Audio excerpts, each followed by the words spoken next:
안녕하세요. 저는 사연 채널을 즐겁게 보고 있는 구독자입니다. 정신없이 바쁜 와중에도 짬짬이 챙겨보는 사연 채널 덕에 늘 활력을 얻어 고마운 마음입니다. 그래서 오늘은 용기 내서 제 사연도 한번 들려드릴까 해요. 저는 간호사로 일하고 있습니다. 10년 가까이 대학병원 간호사로 눈코 뜰 수 없이 바쁘게 살아가다 작년에 개인 병원으로 이직하게 되었어요. 감사하게도 대학병원에서 함께 근무하시던 교수님께서 절 좋게 봐주신 모양인지 개원하시면서 먼저 스카우트를 제의해 주셨습니다. 곁에서 오래 일하면서 환자에게도 함께 일하는 의료진에게도 늘 매너 있고 의료인으로서 최선을 다하는 모습에 내심 존경하는 마음을 품고 있던 분의 제안이었기에 기쁜 마음으로 과감히 자리를 옮기게 되었습니다. 예비 신랑을 처음 만나게 된 것도 바로 이 병원에서였어요. 저희 병원에 환자로 처음 내원한 신랑은 첫인상부터 순하고 상냥한 사람이었어요. 당시 저는 그간 워낙 간호사로서 바쁘게 살아오기도 했고 딱히 결혼에 대한 생각이 있는 것도 아니었기 때문에 그냥 인상이 참 좋은 분이시구나 정도의 감상이었습니다. 그래서 신랑이 처음 제게 호감을 표시했을 때에도 사실 만나볼 생각은 크게 들지 않았어요. 대학병원에서 오래 근무하면서 마주치게 되는 환자분이나 보호자들 중에서도 간호사에게 관심을 보이시는 분들이 꽤 계셨거든요. 그런 분들 중에는 의료인으로서 직업정신으로 발휘해 보인 친절을 호감으로 착각해서 부담스러울 정도로 다가오시는 분들도 있었고요. 그런 일로 몇 차례 곤욕을 치러보니 일을 하다 만나게 되는 사람의 이성적 관심에는 자연스레 방어적으로 행동하게 되었습니다. 심드렁한 제 대응에도 신랑의 반응은 산뜻했습니다. 제게 호감 표시는 하면서도 결코 선을 넘지 않았어요. 자신의 일방적인 마음이 혹여 제게 부담이 되진 않을지 늘 신경을 기울이고 배려하는 게 느껴졌습니다. 저를 좋아한 사람은 많았어도 제 의사를 이렇게 존중하는 사람은 흔치 않았기에 저 또한 신랑에게 호감을 가지게 되었어요. 1년 가까운 연애 기간 동안 한결같이 자상하고 배려심 넘치는 모습에 결혼을 결심하게 되었습니다. 구체적으로 결혼 이야기가 나오게 된 것은 연애하고 1년 남짓 지났을 때였지만 사실 신랑의 가족들과는 이전부터 안면이 있었습니다. 제가 근무하는 병원이 신랑의 본가 동네에 있어 신랑 부모님들께서도 내원하신 적이 있거든요. 처음 오셨을 때는 신랑에게도 따로 언질도 안 하고 오셔서 저도 그분들이 신랑의 부모님인 줄은 까맣게 몰랐습니다. 아마 신랑에게 만나는 사람이 있다는 걸 아시고는 궁금한 마음에 저를 보러 오셨나 봐요. 그날 저녁에 신랑을 불러놓고 아가씨가 인상이 너무 좋고 너무 싹싹하더라. 저를 칭찬하시고 마음에 들어 하셨다고 하더라고요. 뒤늦게 사실을 안 신랑이 깜짝 놀라 제게 이실직고를 하며 그제야 저도 얼렁뚱땅 신랑 부모님들과의 첫 대면을 하게 되었다는 사실을 알게 되었어요. 그렇게 자연스레 안면을 트게 되고 식사 자리에도 여러 번 초대받게 되며 신랑의 가족들과도 가까워지게 되었습니다. 신랑은 형제가 많아요. 손 위로 형님이 1분, 누님이 2분 계십니다. 요즘 저렇게 형제가 많은 집은 흔치 않아 처음엔 좀 당황스러웠어요. 결혼할 사람에게 손윗 형제가 셋이나 있다고 하면 누구나 이런 반응을 보이지 않을까요? 먼저 결혼한 간호사 선배들의 이런저런 결혼 이야기 중에서도 시댁 형제 자매와의 갈등에 대한 부정적인 이야기도 제법 들어온 터라 걱정스러운 마음이 드는 것도 사실이었습니다. 게다가 저는 외동에 부모님이 맞벌이셔서 거의 혼자 자랐다고 해도 과언이 아니거든요. 그래서 형제가 많은 집안의 분위기가 익숙치도 않고 형제가 있는 친구들에게서도 늘 형제와 다투는 이야기만 잔뜩 드러나서 그런지 신랑의 가족들과 잘 어울릴 수 있을지 염려가 되었습니다. 결과적으로는 그런 제 염려는 기우였지만요. 직접 만나게 된 신랑의 가족들은 꼭 신랑을 닮은 사람들이었어요. 누구 하나 모난 사람 없이 사람들이 참 양순하고 수더분했습니다. 처음 섞이는 저도 따뜻하게 품어주시고 마치 막내 여동생 대하듯 살뜰하게 챙겨주시는 모습에서 비로소 신랑의 성격이 어디에서 비롯되었는지 알 수 있었습니다. 그래서 구체적으로 상견례 이야기가 나오게 되었을 때도 사실 크게 걱정하지 않았어요. 부모님이나 형님, 누님분들 모두 잘 배웠고 사실상 저희 부모님을 소개해드리는 정도의 자리라 해도 과언이 아니었거든요.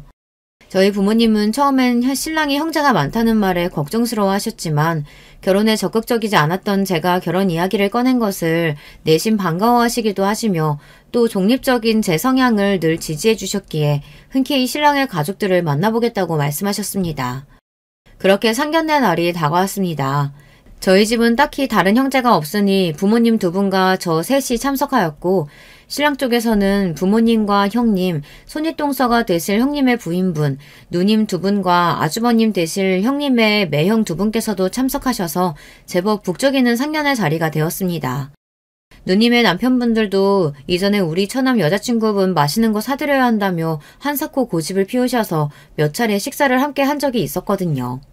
그래서 그 자리에서 제가 처음 뵌 분은 예비 동서분이었어요.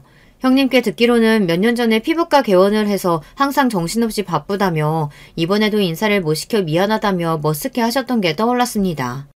상견례 분위기는 꽤 좋았어요. 갑작스레 대가족에게 시집가겠다는 딸 때문에 걱정스러워하시던 부모님께서도 신랑의 가족들과 대화를 나눠보고 차츰 안심하시는 게 느껴졌습니다. 같은 부모의 입장으로 형제 많은 집에 귀한 딸을 보내려는 저희 부모님의 염려를 이해하고 감사를 표하시는 신랑 부모님의 모습에 역시 결혼을 결정한 건 잘한 일이라는 생각이 불쑥 솟아 살짝 어깨가 으쓱하기도 했습니다. 기분 좋게 풀어진 분위기에 가볍게 반주까지 한 잔씩 오가면서 상견례 자리는 양가에 모두 만족스럽게 마무리되었어요. 이 자리에서 처음 뵙게 된 예비 동서는 별말 없이 조용히 식사만 해서 이야기를 나눌 기회는 없었지만요. 그분 입장에서 저나 제 부모님들도 처음 보는 사람들인데 대면대면한 게 당연한 일이겠거니 대수롭지 않게 생각하고 넘어갔습니다. 앞으로 평생 보게 될 사람인데 이야기 나눌 기회야 충분하지 않겠나 싶기도 했고요. 형님을 통해 예비 동서에게 넷이서 식사라도 한번 하자는 연락을 받게 된 건 상견례 바로 다음 날이었습니다. 그동안 숱하게 있었던 신랑 가족과의 모임에서 한 번도 모습을 보이지 않다가 갑작스레 연락을 받게 되어 조금은 의아하기도 했지만 이제 상견례도 했겠다. 직접 얼굴을 마주하기도 했으니 새롭게 식구가 될 제가 궁금하기도 했겠다 싶었어요. 그동안 가족들과 막내가 있었다고 해도 결혼 이야기가 오갈 때도 아니고 그저 여자친구니까 크게 신경이 쓰이지 않았다 하더라도 이제는 손 아랫동서가 될 사람이니 이런저런 이야기도 나누고 싶으실 테고 저도 예비 동서와 잘 지내고 싶은 마음이 컸기 때문에 곧장 약속을 잡았습니다. 약속 장소는 형님 댁이었습니다. 그간 자주 얼굴을 보기는 했지만 형님 댁으로 방문한 건 이번이 처음이어 조금 긴장했어요. 상견례 이후라서 그런지 이제 진짜 가족이 될 사이라 생각하니 솔직히 더 잘 보이고 싶은 마음도 컸습니다. 그래서 신랑과 상의해서 첫 방문 선물도 고심해서 골랐습니다. 휴지나 세제는 너무 성의 없어 보이고 그렇다고 받는 사람이 너무 부담스러울 만한 선물도 피하려고 하니 선물 고르는 것 하나도 쉽지가 않더군요. 그러다 신랑이 형수님께서 향수를 자주 뿌리시는 것 같다는 말에 향을 좋아하시나 싶어 고민 끝에 명품 브랜드의 디퓨저를 선물로 낙점했습니다. 마음에 들어 하시면 좋겠다고 생각하며 들어선 형님 댁은 제법 평수도 넓고 깔끔하게 잘 관리된 아파트였습니다. 반갑게 맞이해 주시는 형님 뒤에 한 걸음 물러서 있는 예비 동서에게 인사를 건넸습니다. 초대해 주셔서 감사합니다. 집이 너무 예뻐요. 아, 예. 제가 바빠서 일하시는 분이 잘 관리해주고 계세요. 민준 씨가 형수님께 늘 좋은 향기가 난다고 하길래 준비해봤어요. 향이 집이랑 어울릴지 모르겠네요. 아, 감사합니다. 순간 예비 동서의 입꼬리가 어색하게 올라가는 것 같았지만 어서 들어오라고 재촉하는 형님께 정신이 빼앗겨 넘어갔습니다. 저희가 온다고 이것저것 준비하신 모양인지 벌써 집안에서 맛있는 냄새가 났습니다. 시장할 테니 우선 식사부터 하자며 형님이 이끄시는 대로 식탁으로 향하니 상이 삐져나오도록 음식이 한가득 차려져 있었어요. 항상 바빠서 얼굴 보기도 힘든 분인데 예비 동생 부부 대접한다고 고생하셨을 생각을 하니 조금 안쓰럽기도 하고 감사하기도 했습니다. 아우, 뭘 이렇게나 많이 준비하셨어요. 음식하는 게 보통 일이 아닌데 너무 고생하셨겠어요. 아, 그거 남편이 한 거예요. 순간 분위기가 싸해졌습니다. 요리야 당연히 형님이 하실 수도 있는 거죠. 그런데 묘하게 너 때문에 내가 그런 수고스러운 일을 할 리가 없지 않느냐는 삐딱한 태도가 느껴졌습니다. 저만 그렇게 느낀 건 아니었던지 신랑과 형님의 얼굴에도 당혹감이 스쳤습니다. 아, 내가 요리가 취미라서 변변찮는 솜씨긴 하지만 그래도 우리 재수씨 집에 처음 초대하는 건데 힘 좀 줘봤어요. 이 사람이 병원 때문에 바빠서 요리를 많이 안 해봤거든. 그래서 내가 조금 나으니까 입맛에 맞았으면 좋겠네. 그래, 내가 너무 예민하게 받아들인 거겠지. 식구들끼리 얼굴도 다 봤겠다. 결혼도 결정됐는데 이제 와서 어깃장 놓을 것도 아닌 거고. 원래 그냥 말투가 저런가 보다. 하며 조금은 찝찝한 마음을 완전히 물리치지는 못하고 식탁에 앉았습니다. 약간 어색해진 분위기를 풀어보려고 형님과 신랑은 연신 제 앞에 반찬을 밀어주고 분위기를 바꾸려고 애썼습니다. 저번에 식사할 때 보니까 생선을 잘 먹길래 졸여봤어요. 오늘 아침에 직접 수산시장 가서 사온 거니까 먹을만 할 거예요. 많이 들어요. 아, 네, 감사합니다. 생선조림 너무 맛있어요. 아주버님 이렇게 요리 잘하시는 줄은 몰랐네요. 형님 너무 좋으시겠어요. 우리 형이 동생들 먹인다고 어릴 때부터 이것저것 맛있는 거 많이 만들어줬어. 못 만드는 게 없다니까. 맛있지? 이렇게 세 사람이 대화를 짜내가며 분위기를 풀어보려 애쓰는 내내 예비동서는 혼자 뚱하니 깨작깨작 젓가락질만 해댔습니다. 이쯤 되니 눈치를 안 채려고 해도 안 챌 수가 없었죠. 아, 나 뭔가 단단히 눈밖에 난 모양이로구나. 문제는 아무리 생각해도 도대체 뭐 때문에 눈밖에 난 건지 알 수가 없었다는 겁니다. 예비 동서를 본 건 일주일 전 상견례 날이 처음이었어요. 그 이후로 직접 연락을 한 적도 없거니와 나쁜 인상은커녕 아예 어떤 인상을 줄 만한 시간적인 여유도 없었으니까요. 그렇다고 제게 그렇게 살뜰하게 대해주시는 형님께서 예비 동서에게 저에 대한 무슨 나쁜 말을 전했을 것 같지도 않았어요. 여기까지 생각이 미치자 차라리 기분이 차분해졌습니다. 아무리 생각해도 제가 잘못한 것이 없다면 내가 괜히 꿀릴 것이 없잖아요. 사실 그동안 신랑의 가족분들이 모두 저를 반겨주시고 좋아해주시는 게 운이 좋았던 거지 내가 딱히 마음에 들지 않을 수도 있는 거지 싶었습니다. 그리고 그게 이제야 만나게 된 예비 동서일 뿐인 거죠. 그렇게 생각을 정리하는 동안 어찌어찌 식사가 마무리되었습니다. 식사하는 내내 뚱해 있던 예비 동서는 갑자기 집 구경을 시켜주겠다며 저를 불러냈습니다. 올 것이 왔구나 싶었죠. 평소 자잘한 부분까지 배려가 몸에 배인 사람답게 예민하게 이상 기류를 눈치챈 신랑이 슬쩍 끼어들었지만 말없이 신랑의 손을 꽉 잡아 말렸습니다. 어차피 한 번은 맞닥뜨려야 할 상황이니 차라리 내가 마음에 들지 않는 이유라도 시원하게 들어야 직성이 풀릴 것 같았거든요. 집이 너무 예쁘고 깔끔해요. 병원 일도 많이 바쁘시다고 들었는데 집까지 이렇게 예쁘게 관리하시는 거 정말 대단하세요. 관리해주는 사람 따로 있다니까. 병원 때문에 바쁜데 여기까지 신경 쓸 시간이 어딨겠어요. 둘만 남게 되자 더 노골적으로 느껴지는 저기의 은근한 반말. 이제 의심의 여지가 없어졌습니다. 아, 이 사람 나를 싫어한다는 걸 감출 생각조차 없는 거구나. 그렇다면 굳이 이 사람에게 잘 보이기 위해 괜한 에너지를 소비할 생각이 없었습니다. 지금까지 일해오면서 정말 별의별 사람들을 다 겪었고 모든 사람들이 나를 좋아할 수 없다는 건 너무 절절하게 경험해왔습니다. 또 그런 사람들에게 일일이 상처받지 않을 만큼은 단단해져 있었고요. 그렇다면 예의는 지키되 비굴해지지는 말자. 먼저 선을 넘지는 않지만 할 말은 하자. 그렇게 마음먹었습니다. 집은 도련님이 하기로 한 거예요? 요새 남자가 혼자 집 해오는 경우 없는 거 알죠? 여태 직장 다녔으니까 그래도 좀 모으긴 했을 텐데. 그래도 이만한 집 할 정도는 안 되지 않나? 집은 욕심 안 버리고 저희 형편에 맞춰서 함께 준비하기로 했어요. 그 사람 지금까지 성실하게 직장생활했고 말씀하신 대로 저도 지금까지 쉰 적 없이 꾸준히 일해서 어디 손 벌리지 않고 저희 둘이서 충분히 해나갈 수 있습니다. 손 벌리는 거야 당연히 안 되지. 어른들도 본인들 노후 대비해야 되는데 보탬이 되면 모를까. 굳이 직접 집 구경을 시켜주겠다며 저만 따로 불러낸 이유를 알 것 같았습니다. 한마디로 너 이 정도 집 못 태우지 이거였겠죠. 사실 틀린 말은 아니었습니다. 요새 집값이야 굳이 제가 말을 얹지 않아도 내 집 마련이 쉽지 않다는 건 다들 아실 테니까요. 그래도 말한 대로 지금껏 제 직업에 자부심을 가지고 열심히 쉬지 않고 일해왔고 제가 가진 것 이상의 욕심을 내는 허영을 부릴 생각도 없었습니다. 신랑과 지금처럼 성실하게 살아가면 형님 댁만큼 넓은 평수는 아니어도 가정을 꾸리기에는 부족하지 않을 정도의 집은 저희끼리 충분히 마련할 수 있었어요. 그리고 저는 지금도 그것에 한치의 부끄러움도 없습니다. 동네 병원에서 간호사 한다면서요? 안 봐도 뻔히 박봉일 텐데 어떻게 도련님 같은 사람을 다 만났네요? 아, 네, 그 사람이 절 좋게 봐줘서 지금까지 잘 지내고 있어요. 가족분들도 다들 반겨주셔서 참 감사해요. 요즘 좋은 사람 만나기가 쉽지 않잖아요. 형님이랑도 같은 의료인들끼리 공감도 많이 할 테고 잘 지내고 싶어요. 앞으로 잘 부탁드릴게요. 같은 의료인? 아직 집 구경하는 중이야? 후식 준비됐어. 형수님도 얼른 같이 가세요. 혹여 제가 당하고 있지는 않을까 금세 따라붙은 남편 덕에 대화는 거기서 끝이 났습니다. 뒤통수에 따갑게 달라붙는 시선이 느껴졌지만 뒤돌아보지 않고 신랑과 자리를 떴습니다. 그날 예비 동서와의 대화는 그게 마지막이었고요.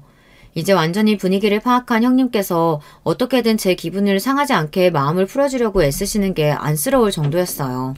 그러는 동안 예비 동서는 말 한마디도 안 하고 분위기를 굳히는 데 일조했고요. 미안해, 많이 당황스러웠지? 형님 댁을 나서자마자 신랑으로부터 사과의 말이 튀어나왔습니다. 사실 사과해야 할 사람은 따로 있지만 그래도 눈치 없이 굴지 않고 제 마음부터 도닥이는 신랑의 말에 괜히 눈물이 날 것 같았어요. 당당하게 행동하자고 다짐했지만 그래도 낯선 사람의 저기와 마주하는 일은 여전히 어려운 일이니까요. 제 딴에는 잘 지내보고 싶어서 신경 써서 선물까지 준비해갔는데 그런 대접을 받으니 속으로는 마음이 많이 상했던 것 같습니다. 형수님이 평소에 말수도 많이 없으시고 바빠서 우리 식구들이랑은 자주 만날 일이 없어. 내가 신경을 많이 못 썼어. 오늘 자기 마음 많이 상했을 텐데 앞으로는 둘이 최대한 마주치는 일 없도록 내가 더 신경 쓸게. 솔직히 오늘 많이 당황스러웠던 건 맞아. 그동안 자기 가족들이 다 너무 잘해주셔서 이런 일이 생길 줄은 몰랐거든. 저는 굳이 숨기지 않고 예비 동서와 단둘이 있을 때 나눴던 대화를 신랑에게 전해주었습니다. 처음에 한 번은 그냥 넘어갈까 싶기도 했지만 나 혼자 참아봐야 상대방이 태도를 바꾸지 않으면 같은 일이 또다시 반복되리라는 건 불보듯 뻔한 일이니까요. 무엇보다 시작부터 신랑에게 감추는 일을 만들고 싶지 않았어요. 제 말을 들을수록 신랑의 얼굴이 사색이 되어갔습니다. 형수님께 반드시 사과를 받아야 한다며 답지 않게 흥분하는 신랑을 보며 그래도 이 사람이 내 편이니 당당하게 행동하길 잘했다는 생각이 들었습니다. 솔직히 별로 사과받고 싶은 생각은 없어. 방금 전까지 그렇게 말했던 사람이 갑자기 생각이 바뀐 것도 아닐 거고 그런 사람이 사과하는 게 뭐 얼마나 의미가 있겠어. 대신 앞으로는 나 안 참을 거야. 내가 불어 일을 키우지는 않을 테지만 그쪽에서 무례하게 군다면 나도 할 말 다 할 거고 싸울만 하면 싸우기도 할 거야. 그래도 괜찮겠어? 신랑은 두말 없이 제 편을 들어주었습니다. 혹여나 이런 일이 일어난다면 절대 숨기지 말고 자기한테 꼭 말해야 한다며 다짐도 단단히 받아냈고요. 신랑과 확실하게 이야기를 끝내고 나자 무거웠던 마음도 조금은 가벼워지는 것 같았습니다. 앞으로 어떻게 대처해야 할지도 어느 정도 정리가 되는 기분이었어요. 예비 동서로부터 연락을 받은 건 다음날 근무 시간 중이었어요. 근무 중에 저장되지 않은 번호로 연락이 와서 받지 않고 넘겼더니 문자가 왔더라고요. 지금 본인 병원 근처에서 좀 보자고. 순간 눈을 의심했습니다. 본인도 피부과 개원이니까 지금이 제 근무 시간이라는 건 당연히 알고 있을 텐데 다짜고짜 나오라니요. 그것도 본인이 찾아왔다는 것도 아니고 저보고 오라니. 대번에 사람을 깔보는 듯 했던 눈초리가 떠올랐습니다. 평소 근무 중에 핸드폰을 잘 들여다보지 않는 제가 눈에 띄게 굳은 표정으로 문자를 바라보자 선생님께서도 이상한 낌새를 느끼셨는지 무슨 일이 있느냐 물으셨어요. 근무 중엔 일이 최우선이라는 평소 생각답게 금세 표정을 바꾸고 일단 일에 집중했습니다. 답장을 한 건 근무가 끝난 다음이었어요. 근무가 이제 끝나서 연락드립니다. 하실 말씀 있으신가요? 바로 전화가 오더군요. 내가 연락한 게 언젠데 뭐가 그렇게 바쁘다고 이제야 문자 한 통 덜렁 보내요? 근무정이었어요. 근무 시간에 연락하신 거면 혹시 급한 일이실까요? 손이 동서 될 사람이 연락한 거면 당연히 빨리 연락해봐야겠다는 생각 안 들어요? 끝났으면 이쪽으로 넘어와요. 손이 동서 될 사람이라고 이제 겨우 2번 본 사람이 이렇게 사람을 오라가라 해도 되는 건가요? 기가 찰 노릇이었습니다. 할 말은 굴뚝 같았지만 무려 평일 근무 시간에 당장 나오라는 소리를 해가며 해야 할 말이 있다는 게 대체 뭔가 싶어 일단 알았다고 했습니다. 그 와중에도 병원 주소는 안 보내고 병원 이름만 덜렁 이야기해서 검색을 하고 있자니 이게 대체 뭐하는 짓인가 싶더군요. 어이가 없었지만 이 갑작스러운 사태에 대한 자초지정을 신랑에게 톡으로 남겨두고 약속 장소인 예비동서 병원 맞은편의 카페로 들어섰습니다.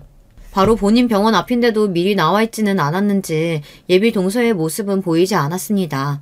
도착했다는 전화에도 좀 기다리라더니 30분이 다 되어서야 못 씹은 표정으로 카페의 문을 열고 들어오는 예비 동서의 모습을 볼 수 있었습니다. 느릿느릿 제 쪽으로 걸어오는 예비 동서는 제 맞은편에 팔짱을 끼고 앉더니 한참을 말없이 저를 쳐다보았어요. 꼭 말로만 듣던 못된 시어머니 같더군요. 정작 진짜 시어머니가 될 분의 선한 눈매가 떠오르자 어떻게든 제 기를 죽이려고 드는 제 눈앞에 예비 동서의 모습이 가당찮게 느껴졌습니다. 그때였습니다. 결혼 진짜 할 거예요? 순간 이게 무슨 소린가 싶었습니다. 무슨 말씀이신가요? 결혼 진짜 할 생각이냐고. 너무 기가 막혀서 말문이 탁하고 막히더군요. 순간 어이가 없어 굳어있는 제 모습을 어떻게 해석한 건지 동서의 태도가 기고만장해졌습니다. 그러더니 언제 꺼다 놓은 보리자루처럼 입국 다물고 있던 사람이었는지 의심스러울 정도로 포간을 쏟아내기 시작했어요. 솔직히 어제 우리 집 와봤으면 생각이 있는 사람이면 뭔가 좀 느끼는 게 있어야 하는 거 아닌가? 결혼이 무슨 애들 장난도 아니고 고만고만하게 뭐 맞는 게 있어야 하는 거지. 이건 처져도 너무 처지는 거 아니야? 순간 놀라서 손이 덜덜 떨렸습니다. 저를 마음에 들어하지 않는다는 건 알고 있었지만 저렇게 대놓고 원색적인 태도로 나올 거라고는 생각을 못했었거든요. 요즘 세상에 부모 반대도 저렇게까지는 안 하겠다 싶을 판에 손윗동서가 저렇게 몰상식하게 본인 시동생 결혼을 파토내겠다며 상대방을 따로 불러내서 대거래한다는 게 제 상식으로는 도저히 이해가 가지 않았습니다. 처지다뇨? 제가 민준 씨한테 처진다는 뜻인가요? 그럼 도련님이 그쪽한테 처지겠어요? 무슨 당연한 소리라고 있어. 그쪽 동네 병원 간호사 한다면서. 그럼 몇 년이나 더 일하겠어? 결혼하고 일함답시고 애 낳기 전까지 좀 깔짝거리다가 집에 들어앉겠지. 집도 말이 같이 한다는 거지. 몇 년 일하다가 집에 들어앉으면 결국 그 집 다 우리 도련님이 해오는 거 아니야? 나 결혼할 때는 한창 결혼한다고 정신없을 때여도 집 딱 반반 맞춰서 해왔어. 사람이 처지면 인간적으로 챙겨올 거라도 제대로 챙겨야 기본 예의 아니야? 요새는 다들 왜 이렇게 양심이 없나 몰라. 양심... 그럼 양심이 없지. 지금 그쪽 태도가 양심 있는 사람이에요? 애초에 직업도 그래. 내가 진짜 저번에 기가 막혀서. 같은 의료인? 누굴 누구랑 비교하는 거야 진짜. 이봐요. 그쪽이랑 내가 같은 의료인이에요? 의사랑 간호사가 같은 의료인? 지금 여기 있는 사람 아무나 붙잡고 물어봐. 누가 의사랑 동네 간호사를 같은 의료인이라고 하나. 양심이 없으면 주제 파악이라도 제대로 하든가. 기도 안 차네 진짜. 말 같지도 않은 말이 이어질수록 뒷목이 뻐근해졌습니다. 도대체 저 사람은 뭐가 문제인 걸까요? 본인이 하는 말이 잘못된 말이라는 인식조차 없는 것 같았어요. 저는 간호사라는 제 직업에 사명감과 자부심을 가지고 일해왔습니다. 일이 힘들지 않았다고 하면 거짓말이겠지만 제 적성에도 잘 맞았고요. 간혹 저 사람처럼 간호사라는 직업을 얕잡아보는 사람들도 더러 있었지만 그런 그릇된 생각에 흔들리지 않을 정도로 아무나 할 수 없는 직업이라는 확신을 가지고 살아왔습니다. 또한 그러한 제 믿음을 더 단단하게 만들기 위해 일하는 와중에도 틈틈이 공부를 게을리하지 않았습니다. 간호사는 의료계 종사자로서 전문 지식을 가지고 환자를 대하는 엄연한 전문직입니다. 절대로 저런 몇 번 본 적 없는 사람들에게 양심 운운하는 폭언을 들어가며 인격적인 모독을 당할 만한 일이 아니었기에 더더욱 예비 동서의 말을 들어줄 수 없었습니다. 형님이 간호사를 어떻게 생각하시는 줄은 잘 알겠네요. 그 생각에 동의할 생각도 없지만 그렇다고 한들 형님이 저한테 이런 식으로 무례하게 굴 권리는 없어요. 결혼을 결정한 당사자인 저랑 민준 씨가 그렇게 생각하지 않고 결혼 후에 일을 어떻게 할지는 저희 두 사람이 결정할 문제지 제3자인 형님이 이래라 저래라 할 문제가 아니잖아요. 저를 몇 번이나 보셨다고 제가 결혼하고 몇 년 있다 일 관두고 집에 들어앉을지 어떻게 확신하고 그런 말씀을 하시는진 모르겠지만 양심 운운하시는 건 정말 선을 넘어도 한참 넘으셨어요. 더더욱 저는 제가 민준 씨한테 처진다는 생각은 단 한 번도 해본 적 없습니다. 제 말이 이어질수록 상대의 얼굴이 시뻘겋게 달아오르기 시작했습니다. 분노로 가득 찬 눈은 마치 감이라는 말을 내뱉는 것 같더군요. 상대가 흥분하는 걸 보자 오히려 아까의 당황한 마음이 침착하게 가라앉는 것 같았습니다. 저도 민준 씨도 똑같이 직장 생활하는 사람이고 무슨 수준 차이가 그렇게 난다는 건지 이해가 가지도 않지만 애초에 사람이 사람한테 처진이 많이 하는 소리를 하는 것 자체가 무례한 거라고요. 도대체 형님이 무슨 권리로 저한테 이런 말도 안 되는 소리를 하고 사람 상처 주려고 하세요?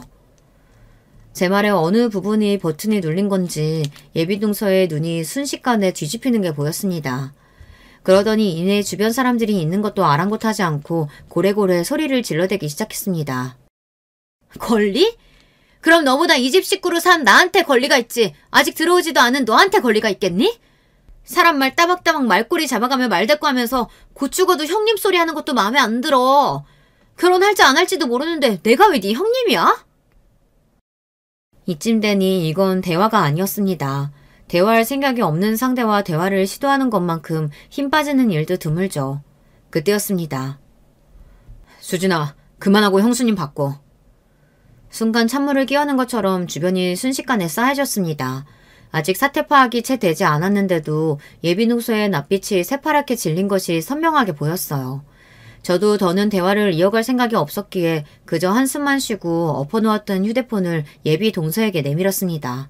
한참을 머뭇거리던 예비 동서는 이 사태를 피할 방법이 없다는 걸 깨달았는지 이윽고 제 휴대폰을 받아들었습니다. 휴대폰을 받아드는 예비 동서의 손이 덜덜 떨리는 건 말할 필요도 없었죠. 그 정신없는 와중에도 저한테 망신당하는 꼴은 들키기 싫었는지 스피커폰 기능을 해제하고 귀에 스마트폰을 갖다 댔어요. 아무 말도 하지 않고 그저 신랑이 하는 말을 듣는 예비 동서의 시시각각으로 변하는 얼굴이 제법 볼만했습니다.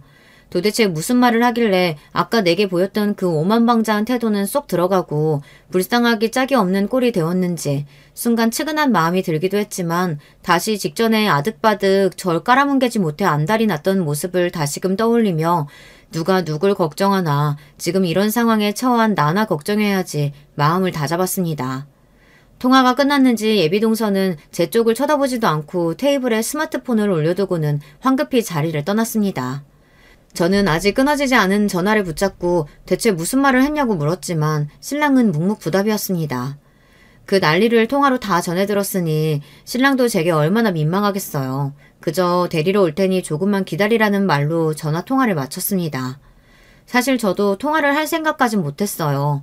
그래도 무슨 말을 듣게 될지 모르니 녹음 정도는 생각해봤지만 약속 장소로 나오기 전 보낸 톡을 확인한 신랑의 태도는 단호했습니다. 처음엔 아예 본인도 같이 나가겠다고 하는 걸 한사코 말렸습니다. 가뜩이나 나를 돕기는 뜨고 보는데 시동생이 같이 나오면 또 나를 뭐라고 생각하겠느냐. 자기가 같이 나가면 나한테 하려던 말을 그대로 하겠느냐. 겨우겨우 뜯어 말린 결론이 통화 연결이었습니다.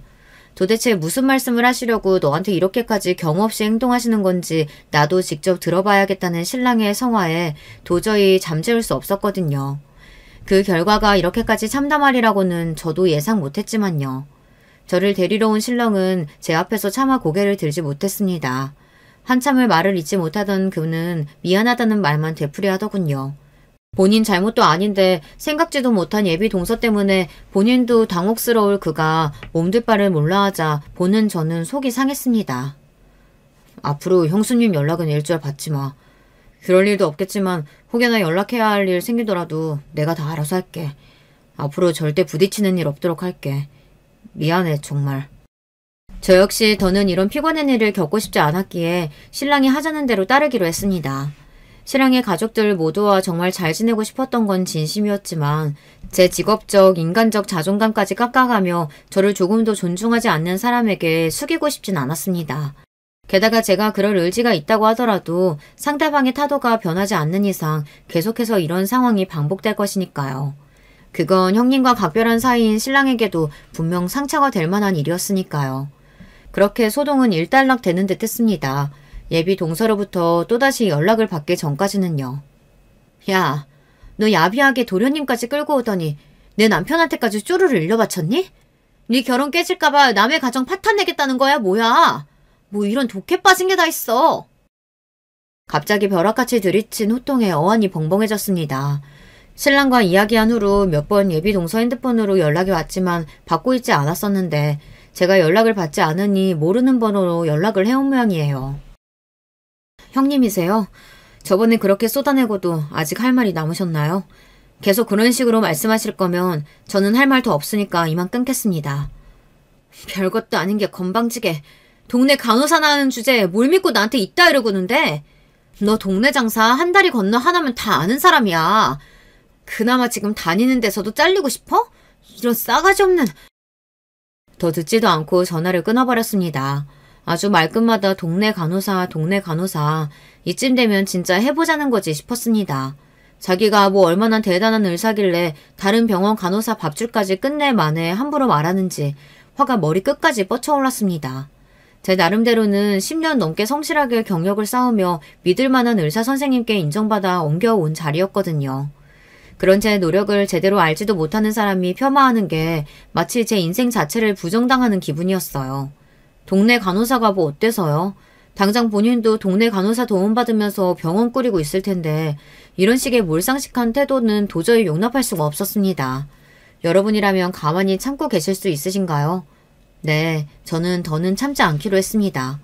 예비동서의 어처구니 없는 발언에도 단 한 가지 맞는 점이 있다면 동네 장사 한 다리 건너 하나면 다 아는 사람이라는 겁니다. 물론 그건 예비동서에게도 예외가 아니죠.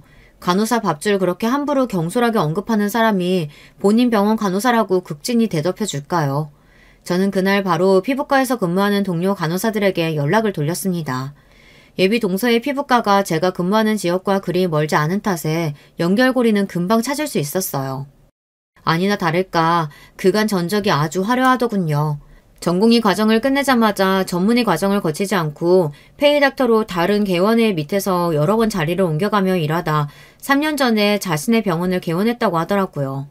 페이닥터로 일할 때도 자주 자리를 비우고 간호사에게 시술을 떠넘겨서 곤란에 처한 간호사도 한둘이 아니었습니다. 사실 그리 놀랍지 않았습니다. 자각이 있는 의료인이라면 업무적으로 부딪힐 일이 있을지언정 같은 의료계의 종사자를 그렇게 낮잡아 보고 폄하할 수는 없으니까요. 병원의 상호 자체도 문제였습니다. 전문의가 아니니 피부과 의원이라는 상호를 사용할 수 없음에도 명의만 의원으로 등록하고 간판에는 떡하니 피부과 의원으로 기재를 해두었더라고요. 환자들로 하여금 전문의가 직접 진료한다는 착각을 유도하는 흔한 편법이었습니다. 그 다음은 쉬웠어요. 우선 평일에 하루 연차를 쓰고 예비동서 병원이 있는 지역에 사는 친구에게 부탁해 그 지역에서 회원수가 가장 많은 맘카페에 게시글을 올렸습니다. 피부과 전문의가 아님에도 불구하고 간판에 떡하니 피부과 의원으로 기재해 소비자들을 우롱하는 어떤 동네 피부과에 대해서 말이죠. 당연히 누구나 피부를 전문으로 다루는 피부과 전문의에게 진료와 치료를 받고 싶지 않겠어요. 다만 일반 소비자 입장에서는 그 차이를 직접 확인하기 쉽지 않으니 모르고 병원에 가는 경우가 대부분입니다. 그러나 모르면 몰랐을까 전문의도 아닌데 마치 전문의인 척 교묘하게 환자들을 속여 병원을 운영했다는 사실을 알게 된다면 어느 누구도 그 병원을 다시 찾으려고 할까요? 글을 올린 뒤 저는 곧장 예비 동서의 병원으로 향했습니다. 그렇게 오라가라 성화를 해댔는데 한번 못 가줄 것도 없었어요. 병원 입구를 박차고 들어가자 평일 오후 시간대였음에도 제법 환자들이 많았습니다. 저는 진료실 쪽은 쳐다보지도 않고 바로 시술실로 향했습니다. 역시 예상하던 풍경이 그대로 펼쳐져 있더군요. 그 다음엔 망설이지 않고 곧장 원장실 문을 열었습니다. 벌컥 문을 열어젖히자 진료 중간 잠시 뜨는 시간이었는지 혼자 앉아있던 예비동서가 놀라서 눈을 동그랗게 뜨고 저를 쳐다보았어요. 잠시 상황을 파악하다 이내 경악하는 표정이 되어 입을 열려는 예비동서보다 제가 먼저 선수를 쳤습니다. 이 병원에서는 의사가 직접 시술 안 하나 보죠? 쩌렁쩌렁한 제 목소리에 일순간 병원 안의 모든 시선이 제게로 꽂혔습니다. 순간 멈칫한 예비동서가 눈에 띄게 당황한 낯빛으로 제 말을 끊으려 했지만 아랑곳하지 않고 제 할 말을 이어갔어요. 이 병원의 의사라곤 원장님 한 분뿐인데 시술실에선 다른 분이 시술하고 계시네요? 갑작스러운 저의 등장으로 조용했던 병원 안이 웅성웅성 소란스러워지기 시작했습니다. 네, 의료 종사자가 아닌 사람들은 착각하기 쉽지만 주사를 비롯한 모든 피부과 시술은 법적으로 의사가 하게 되어 있습니다. 흔히 환자들의 입장에서는 병원 내에 근무하는 사람이니 그중 누군가가 시술을 해도 그러려니 하지만 시술은 엄연히 의사의 몫입니다. 제가 직전에 확인한 시술실에서는 간호사가 주사를 시술하고 있었습니다. 이전에 페이닥터로 일했던 곳에서도 대리 시술로 여러 간호사들에게 곤욕을 치르게 한 바가 있는 사람이니 본인이 원장인 병원에서는 얼마나 제멋대로 행동했을지 자명한 일이었습니다. 다급히 제 입을 막으려 드는 예비동서를 뒤로하고 저는 쐐기를 박았습니다. 근데 대리 시술은 불법이잖아요. 여기 원장님도 피부과 전문이 아니라던데. 웅성거리던 소리는 이내 큰 소리로 바뀌었습니다. 대리 시술이 불법이라는 걸 몰랐던 환자더라도 면전에서 불법 시술이 자행되고 있다는 말을 들었는데 아무렇지 않아 하는 게 더 이상한 거겠죠. 당장 가장 격한 반응을 보인 사람들은 실시간으로 시술을 받고 있던 환자들이었어요. 제 목소리가 시술실까지 흘러 들어갔던 모양입니다. 시술실을 박차고 나온 환자들은 잔뜩 흥분한 얼굴로 예비동서에게 무서운 기세로 따지기 시작했습니다. 이거 지금 불법 시술이에요? 나 여기 다닌 지 6개월 넘었는데 그럼 내나 불법 시술 받은 거예요, 나? 나 얼굴에 무슨 문제 생기면 당신이 책임질 거야? 여기 갖다 바친 돈이 얼만데 그럼 이때까지 시술도 직접 안 하고 내 돈 꽁으로 먹었다는 거야? 여기 피부과 의원이라길래 당연히 피부과 의사가 진료하는 줄 알았지. 그럼 피부과 의사도 아니면서 속이고 장사한 거야? 마침 사람이 많았던 만큼 소란은 걷잡을 수 없이 커졌습니다. 예비동서의 병원은 그동안 그 지역에서 제법 자리를 잡은 모양이었습니다. 처음 들어설 때 목적이 확실했던 만큼 보이지 않던 것들이 할 말을 하고 나자 보이기 시작했어요. 의사는 본인 하나뿐이었지만 간호사 수도 여럿 되었고 혼자서 개업한 병원치고는 제법 규모가 큰 편이었습니다. 이 정도 병원에 저 정도 환자 수면 수입이 적은 편도 아닐 텐데 그렇게 일이 하기 싫었으면 차라리 페이닥터라도 들여 합법 시술을 할 일이지라고 생각하며 속으로 혀를 쳤습니다. 그리고는 동병상련의 마음으로 이 당황스러운 상황 속에서 이리 뛰고 저리 뛰는 가엾은 간호사들을 바라보았어요. 아무리 원장의 지시사항을 거부할 수 없는 간호사의 입장이라 할지라도 불법 시술 장면을 환자들에게 적나라하게 노출당한 직후이니 그들도 마른 하늘에 날벼락을 맞은 꼴이었을 테니까요. 그 와중에도 성난 시술 환자들의 항의는 도무지 잦아들 줄 몰랐습니다. 불법 시술에 무슨 돈을 내? 환불해! 당장 환불해! 오늘 것만 말하는 게 아니라 그동안 냈던 것도 싹 다 돌려받아야 돼. 사람이 이렇게 많은데 겁도 없이 불법 시술을 하는데 이전이라고 안 했겠어? 저거 의사 가운 싹 벗겨버려야 돼. 환자들도 동네 사람들이다 보니 죄다 건너 아는 사이로 보였습니다. 아는 사람들끼리 서로 쿵짝이 맞아 쉴 틈 없이 몰아붙이니 거기서 제가 뭘 더 할 일도 없었습니다. 어리둥절하게 상황을 지켜보던 대기 환자들도 슬그머니 병원 밖으로 나서기 시작했습니다. 동네 장사에서 성난 동네 소비자만큼 무서운 것도 없죠. 이제 저들이 소문에 날개를 달아줄 겁니다. 갑작스럽게 맞닥뜨린 상황에 제대로 대꾸도 못하는 예비동서를 지그시 바라보고는 저는 병원 문을 나섰습니다. 상견례에서부터 오늘에 이르기까지 비록 짧은 시간이긴 했지만 제 나름대로 마음에 맞힌 게 많은 만큼 속이 시원하지 않을까 했는데 생각만큼 극적인 기분이 들지는 않았습니다. 제가 예비동서의 병원에 대한 게시글을 올리고 병원까지 찾아와 말 몇 마디 더 보태기는 했지만 이야기한 건 모두 사실 그대로일 뿐 그걸로 예비동서가 제게 진심 어린 사과의 말을 건네거나 반성한 일은 없다는 걸 잘 알고 있기 때문일지도 모릅니다. 단지 도대체 왜 그렇게까지 처음 보는 내게 적개심을 가지고 내 행복을 깨트리려고 안간힘을 썼을까 입맛이 썼습니다. 그렇게 생각에 잠겨있던 저는 누군가 팔을 획 채는 느낌에 정신을 번쩍 차렸습니다. 너 무슨 억하심정으로 여기까지 와서 내 병원에 깽판을 놔! 아직도 저 스스로를 피해자라고 생각하는 모양이었습니다. 아, 이 사람은 사태가 이 지경까지 와도 반성하지 않는구나. 저는 제 팔을 붙든 예비동서의 팔을 차갑게 뿌리치고는 비로소 하고 싶은 말을 이어갔습니다. 저 아주버님께 고자질한 적 없어요. 뭐? 아주버님한테 형님이 한 말 고자질한 적 없다고요. 예비동서에게 전화로 폭언을 들은 이후 신랑에게 들은 바로는 예비동서의 만행이 형님께 전해진 건 신랑으로부터였습니다. 저와 예비동서 간 연락을 차단하려면 다른 사람은 몰라도 형님에게는 상황을 전해야 했을 테니까요. 신랑은 그날 카페에 있었던 일을 처음부터 끝까지 통화 녹음을 해두었다고 하더라고요. 신랑 역시 그 일로 형님과의 사이가 틀어질까 염려가 되었지만 그럼에도 자신을 믿고 결혼을 진행하기로 결심한 저를 생각하고 형님에게 통화 녹음을 들려드렸다고 합니다. 거기까지는 생각을 못했던 저는 사실을 알고 당황했지만 신랑은 아무리 생각해도 그것보다 더 상황을 정확하게 전달할 방법이 없다고 생각했다고 말했습니다. 그러니까 아주버님께서 들으신 말 전부 형님에게서 나온 말이지 제 입에서 나온 말은 하나도 없어요. 애초에 저는 형님 가정이 어떻게 됐든 형님한테 관심 없어요. 그러니 원망을 하려거든 제가 아니라 스스로를 원망하세요.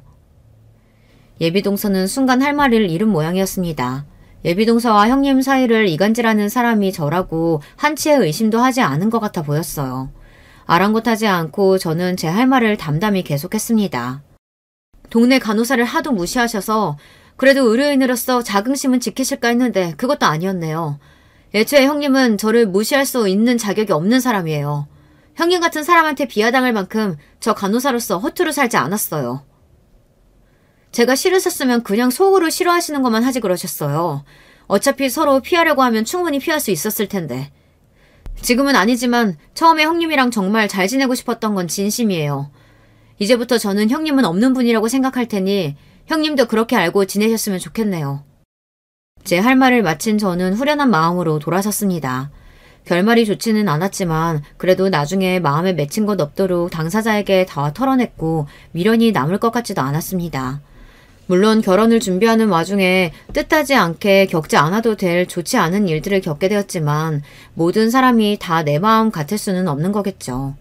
그 이후로 제가 맘카페에 올려뒀던 게시글을 따로 지우거나 하지는 않았습니다. 이미 소문이야 퍼질 대로 퍼졌고 평판이 전부라고 해도 과언이 아닌 동네 장사에서 기만은 결코 용서받을 수 없는 잘못이었어요. 불법 대리 시술에 대한 신고도 이미 여러 차례 들어간 것으로 알고 있습니다. 같은 의료인으로서 불법 시술은 변명의 여지 없는 잘못이므로 그 부분에 대해서는 안타까운 마음조차 들지 않았습니다. 나중에 건너듣기로는 간판에 쓰여있던 피부과 의원 명칭은 소리 소문 없이 내려갔다고 하더군요. 형님에게는 그 이후로 따로 연락을 받았습니다. 신랑과 함께 간만에 뵌 형님은 그간 마음고생이 심하셨는지 많이 수척해 보이셨어요. 그날의 토가 녹음을 직접 들으셨으니 형님께서도 충격이 크셨겠죠. 의도한 일은 아니었지만 신랑과 형님 모두에게 상처를 남긴 것 같아 제 마음도 편치만은 않았습니다. 여러모로 송구한 마음에 어두워진 제 얼굴에 오히려 형님이 더 몸둘 바를 몰라 하셨습니다. 형님은 제 얼굴을 보기 민망해 하시면서도 사과와 함께 사정을 설명해 주셨어요. 그 사람이 유복하게 자라기는 했어도 형제도 없고 부모님께서도 살가운 분들이 아니시라 원한 부분이 좀 있어요. 나랑 결혼할 때에도 내가 그 사람보다 조건이 처지니 망설였는데 그런 거 필요 없으니 완전히 제 사람이 되어달라고 해서 결혼했거든. 내 입장에서는 늘 혼자 아등바등 하는 것 같아서 안쓰럽기도 하고 내가 형제들이랑도 가깝고 부모님이랑도 각별하니 그것도 제 사람 뺏기는 기분이 들었나 봐. 내 나름대로 우리 식구들이랑 잘 지내게 되면 좀 나아지려나 했는데 애를 써봤는데도 영 섞이질 못하더라고. 그래서 우리 가족들하고 잘 지내는 재수씨가 더 질투가 났나 봐. 그렇다고 해도 절대 해서는 안 될 행동을 했지. 재수씨한테는 정말 입이 10개라도 할 말이 없어요. 정말 미안합니다. 앞으로 재수씨랑 우리 민준이 불편할 일 절대 없을 거야. 세상에 사정 없는 사람이 누가 있을까요? 형님 말씀을 들으니 예비동서에게 조금은 안타까운 마음이 들기도 했습니다. 그러나 역시 형님 말씀처럼 그렇다고 해서 그런 행동을 하는 게 용납될 수는 없겠죠. 무엇보다 그 이후로 예비동서에게 따로 사과의 말을 듣거나 하는 일은 없었습니다.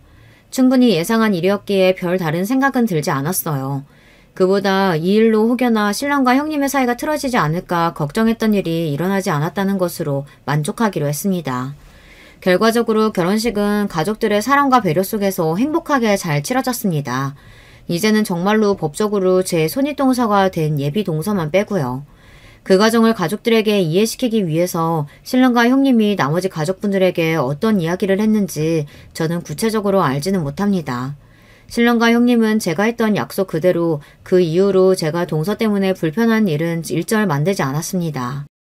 가족들 역시 대강 사정을 알게 된 듯 했지만 불어 제 앞에서는 내색하지 않으려고 하시는 게 눈에 보였어요. 저 역시 그 이후로 동서와 연락을 한다든가 직접 대면하는 일은 없었습니다.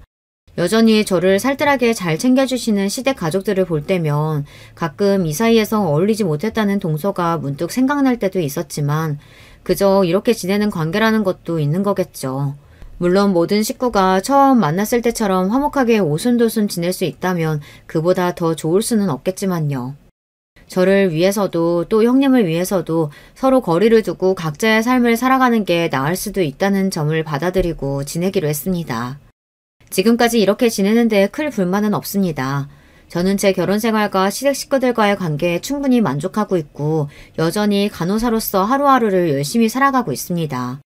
사람들과의 원만한 관계는 인생에 있어 정말 중요한 부분이에요. 하지만 그보다 더 중요한 것이 자존감을 잃지 않고 나 스스로를 중심에 두는 삶이 아닐까 하는 생각이 듭니다. 여러분들도 그 누구보다도 나를 소중히 여기는 오늘을 살아가셨으면 좋겠습니다. 긴 이야기 들어주셔서 감사합니다. 오늘도 행복하시길 바랄게요. 안녕하세요. 저는 남편하고 제가 아르바이트를 하고 있던 곳에서 만났어요. 그때 제 나이가 20대 중후반일 때였는데요. 저는 커피와 빵을 함께 파는 카페에서 마감 업무를 하고 있었고 남편은 그 근처에서 직장 생활을 하고 있었죠. 제가 그 나이에 아르바이트만 했던 건 아니고요. 사실 직장 일이 끝나고 나서 그러니까 퇴근 후에 추가로 일을 하고 있었던 거예요. 투잡이었는데 제 형편을 익히 아시는 직장 상사분께서 경업을 눈감아 주신 덕분에 가능했습니다. 조금 부끄럽고 민망하지만 분명한 사실인 건 제 친정 집안이 무척 불우하고 가난하다는 점이었네요. 그래서 저는 남편이 저에게 호감을 내비쳤을 때 망설이지 않고 딱 선을 그었어요. 저기 오빠, 저에게 관심 보여주시고 잘해주시는 건 진심으로 감사한데요. 제가 말씀드렸다시피 낮엔 직장 다니고 밤엔 아르바이트 하는 거라서 시간 자체를 내기가 힘들어요. 누굴 사귀고 이러는 거 자체가 저한텐 사치거든요. 가정사를 물어보는 건 너무 섣부른 것 같아서 그러지 않고 있었는데 혹시 너 혼자 집안의 생계를 책임져야 하는 상황인 거야? 형제자매는 없어? 너 아직 나이가 어린데 그럼 부모님도 연세가 그렇게까지 많으시진 않을 거 아니야. 네가 이렇게 하루 종일 일에 매달려서 산다는 게 너무 대단하기도 하고 짠하기도 해서 한번 물어보는 거야. 대답 안 하면 궁금해서 또 물어보실 것 같으니까 제가 솔직하게 답변할게요. 네, 제가 집안 생계를 책임지고 있는 거 맞고요. 참고로 저희 집엔 빚까지 있어요. 허투루 산 적 한 번도 없는데 병원비며 각종 생활비 때문에 빚을 안 질 수가 없었네요. 이제 궁금한 거 없으시죠? 저 가볼게요. 남편이 저에게 자기 마음을 표현했던 어느 날이었는데 저는 그 앞에서 그런 속사정이나 속사포처럼 줄줄 읊어버리고 돌아섰습니다. 홧김에 내질러버리긴 했는데 속으로 얼마나 창피하고 비참했나 몰라요. 왜 그런 이야기들을 다 해버리고 말았을까 싶어 정말 많이 후회했습니다. 저는 남편이 다시는 저를 찾아오지 않을 줄 알았는데 이튿날 또 제가 알바하는 곳으로 얼굴을 비쳤어요. 잠깐 얘기를 나누고 싶다길래 저는 거절했지만 남편의 표정이 왠지 간절해 보여서 결국 승낙했습니다. 마주 앉아서 대화를 나눴을 때 저는 그 자리에서 눈물을 보이고 말았어요. 다름 아니라 그때 남편이 자기 얘기를 해줬거든요. 나도 내 얘기를 좀 해줄까 싶어. 나는 위로 누나 2명, 아래로 남동생 1명 있는 4남매 집안 셋째야. 그리고 엄청 가난해. 누나들은 둘 다 중학교까지만 나오고 바로 취업 전선에 뛰어들었어. 그만큼 집안 형편이 너무 어려웠으니까. 그런 집안 사정이 있을 줄은 몰랐어요. 늘 웃는 얼굴만 하고 계셔서 구김살 없이 자라오셨을 줄로만 알았어요. 제 착각이었네요. 그간 제멋대로 남편이란 사람을 겉모습으로 판단하고 재단했던 거였죠. 사실 남편은 저 못지않게 힘든 가정 환경에서 자라난 사람이었고 그로 인해 저에게 자기 마음을 꺼내어 보이기까지 많은 용기가 필요했던 거였더라고요. 남편의 진솔한 얘기를 들은 그날 저는 저도 모르게 남편의 손을 맞잡고 말했습니다. 그것으로 조심스러운 연애가 시작됐죠. 저희는 미천이 없었지만 서로만 보고 결혼에 골인했어요. 그야말로 아무것도 없는 저희 집안에서는 허락을 구하고 자시고 할 것도 없었고요. 문제라면 시댁이었는데 저를 마음에 안 들어 했다기보다는 탐탁지 않아 했어요. 이왕이면 집안에 도움되는 며느리가 들어왔으면 좋겠는데 굳이 이렇게까지 사정 어려운 사람하고 결혼해야겠니 너는? 어? 아이 형서가 엄마가 너무 속이 상한다. 엄마, 나 이 사람 정말 많이 사랑해요. 부디 너그러이 봐주세요. 정말 잘 살아볼게요. 시누이들도 저의 존재를 떨떠름하게 여겼고요. 반기지도 싫어하지도 않고 그저 어색하고 별로 달갑지 않은 느낌으로 저를 대하더군요. 시아버지께서는 이때 건강이 악화되셔서 요양원으로 가시니 마시니 하고 있을 때였네요. 어쩌면 그래서 제가 남편하고 더 반대를 안겼고 결혼했던 것일 수도 있어요. 그렇게 얼렁뚱땅 성사되었던 저희 부부 결혼과는 다르게 무척 요란한 경우가 집안에 생겼습니다. 그건 바로 남편 남동생인 저에게 서방님 되시는 분의 결혼이었는데요. 동서가 무척 잘 사는 집 딸이었기 때문이에요. 저희 같은 사람에게 소위 강남 출신이라는 건 다른 세계처럼 느껴지는 요소인데 동서가 그렇더라고요. 강남에 집이 있는 집안의 딸이었어요. 그런데 인상에 성격이 드세다는 게 보였고 성형을 여러 군데 한 게 딱 눈에 들어오더군요. 거울을 자주 보면서 자꾸 얼굴을 확인하는 점에서 외모를 엄청 신경 쓴다는 걸 알 수 있었어요. 동서는 뚜렷한 직업은 없었지만 집안이 잘 살아서 그냥 살고 있는 경우였어요. 저 같은 사람은 상상도 못할 일인 거죠. 참고로 서방님이 무척 잘생기셨습니다. 시부모님의 얼굴에서 좋은 점만 조합을 한 얼굴이에요. 동서가 서방님 외모에 반해서 먼저 교제를 청했다고 하더군요. 나는 못생기게 태어나는 바람에 고생 좀 했으니까 꼭 잘생긴 사람하고 결혼해서 자식 외모는 잘나게 낳는 게 내 목표였어. 어차피 돈은 우리 부모님이 가지고 있으니까 난 너무 능력 좋아서 잘난 척하는 남자보단 너처럼 얼굴은 잘났지만 능력은 부족해서 겸손한 남자가 좋더라. 그래? 칭찬해줘서 고마워. 나하고 만나주고 결혼해주는 것도 고맙고 내가 앞으로 더 잘할게. 시댁에 들어가려다가 우연히 건물 앞에서 서방님과 동서가 나누는 대화를 들었는데 내용이 좀 당황스러웠네요. 하지만 저와는 상관없는 일이라 여겼고 그대로 잊고 살았어요. 딱 봐도 동서는 기가 셌고 시어머니조차 눈치를 보시는데 제가 감히 활개를 칠 수 없으니 최대한 조용히 지냈네요. 접점을 안 만들려고 애를 쓴 거죠. 저와 동서의 유일한 공통점이라면 딸을 낳은 것 정도가 있겠네요. 제가 훨씬 먼저 낳았지만요. 서방님은 대릴사위 수준이었고 저희 부부는 입에 풀칠하며 살기 바빴으니 각자가 각자의 영역에서 그렇게 살았어요. 그러던 때 갑작스레 정말 허망하게도 남편이 세상을 떠났습니다. 한겨울이었는데 길바닥에서 심장마비를 일으켰어요. 어떻게 연락을 받았는지, 병원에 어떻게 갔고 장례를 어떻게 마쳤는지 놀랍게도 저는 거의 기억이 나질 않습니다. 극한의 충격과 스트레스로 뇌가 일정 기억을 지워버린 모양이에요. 남편의 영정사진을 멍하게 바라보던 저의 멱살을 시어머니께서 잡아 흔드셨던 건 선명히 기억이 나네요. 네가 내 아들 잡아먹었지. 애초에 너 같은 모자란 거 드리는 게 아니었어. 응? 너도 너를 속 닮은 네 딸도 전부 보기 싫어. 내 아들 잡아먹은 이 나쁜 것들. 제정신이 아닌 상태에서 막말하신 거였지만 제 가슴엔 비수로 박혔죠. 그 후로 정말 제겐 힘든 일이 투성이었어요. 단지 힘든 일이라고 표현하기에는 너무나도 고통스러운 과정이었죠.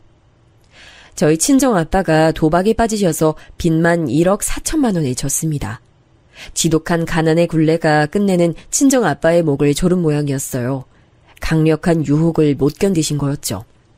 엄마는 너무 충격이 크셨는지 뇌졸중으로 쓰러지셔서 수술을 받으셨고요.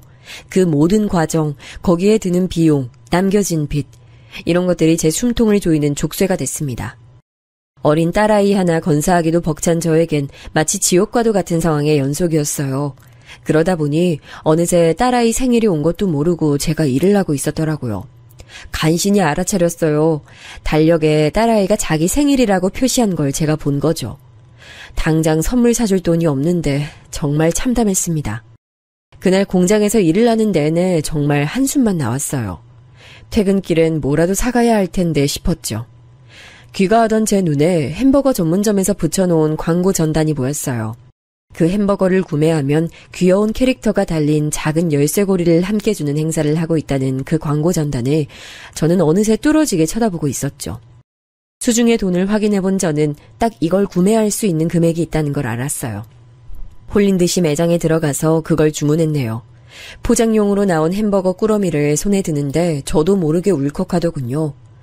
남들은 이걸 아무렇지도 않게 신제품 나온 게 인기 많다고 하니까 한 번씩 구매해보는 것일 텐데 저는 이게 너무 대단하고 중요하게 여겨진다는 것 자체가 그 순간 저를 미치게 만들었어요. 그러면서도 집으로 향하는 속도를 늦출 순 없었네요. 조금이라도 햄버거에 온기가 남아있을 때 딸아이에게 맛보여주고 싶었거든요. 지선아, 짜잔! 엄마가 뭐 사왔게? 이거 봐라. 엄청 귀여운 열쇠고리 사왔다. 우리 딸 생일 축하해. 열쇠고리?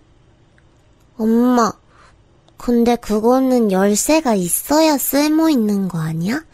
나는 열쇠 없는데. 그거 말고 다른 걸로 주면 안 돼? 나 토끼 인형이랑 바비 인형이랑 2층짜리 인형의 집 갖고 싶어. 너 아직도 인형 타령이야? 엄마가 그런 건 어차피 금방 질리는 것들이라고 했잖아. 비싸기만 하고 금방 질려서 버리게 될 것들인데. 엄마가 안 사줬는데 질리는지 아닌지 어떻게 알아. 나는 태어나서 내가 갖고 싶은 인형 가져본 적도 없어.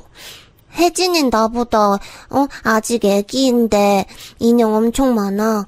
맨날 손에 들고 있는 인형이 바뀌어. 혜진이네하고 우리 집하고는 상황이 다르니까 어쩔 수 없어. 인형이 그렇게 가지고 싶었어? 엄마가 미안해. 다음엔 꼭 우리 지선이가 원하는 인형으로 사다 줄게. 그보다 이거 식기 전에 얼른 먹어. 엄마가 맥도날드에서 최고 맛있는 햄버거 사왔어. 햄버거? 맥도날드? 아, 맛있겠다. 엄마, 근데 혹시 케이크 없어? 나 생일 촛불 후 부는 거 하고 싶은데. 생일날에 케이크에 촛불 꽂고 소원 빈 다음에 후 부는 거라고. 놀이터에서 만난 언니들이 그랬어. 나는 소원 어떻게 빌어, 엄마? 아무렇지 않은 척 햄버거 포장지를 까주고 있었지만 딸아이의 말에 저는 얼굴이 후끈거렸습니다. 햄버거 위에다가 생일 초라도 켜주고 싶은데 집에 그것마저도 없더라고요. 생전 생일 케이크를 할 일이 없으니 집에 그런 것들이 아예 없는 거였죠. 딸아이가 먹기 좋도록 가위로 햄버거를 4등분해서 잘라줬는데 그러면서 제 가슴도 찢겨나갔어요. 딸아이가 제 얼굴을 빤히 쳐다보더니 아무 말 없이 그걸 집어먹기 시작했거든요. 갖고 싶은 거, 원하는 것을 때를 써봐도 이뤄질 리 없다는 걸 인지하고 체념한 듯 보면서 그게 정말 제 가슴을 찢어 발견했어요. 딸아이는 조용히 햄버거를 먹으며 열쇠고리를 만지작거렸는데 그때 제가 아차 싶었습니다. 그 열쇠고리에 붙어있는 비닐에 맥도날드 로고가 새겨져 있었거든요. 따로 구매하는 상품이 아니라 누가 봐도 맥도날드 증정품임을 알 수 있는 증거였습니다. 딸아이도 그 부분을 빤히 들여다보고 있었어요.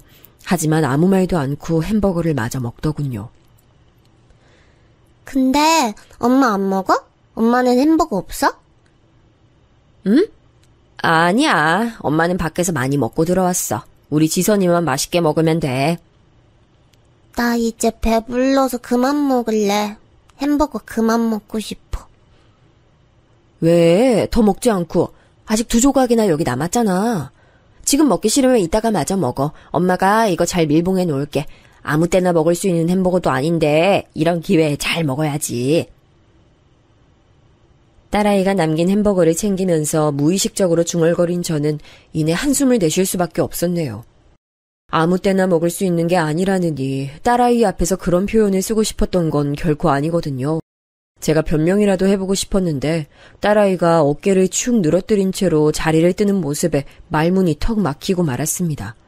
한 손엔 증정품 열쇠고리를 쥐고 다른 한 손으로는 기증받은 동화책을 넘겨보며 구석에서 그렇게 조용히 시간을 보내는 딸아이를 지켜보는 제 심정을 말도 못하게 참담했죠.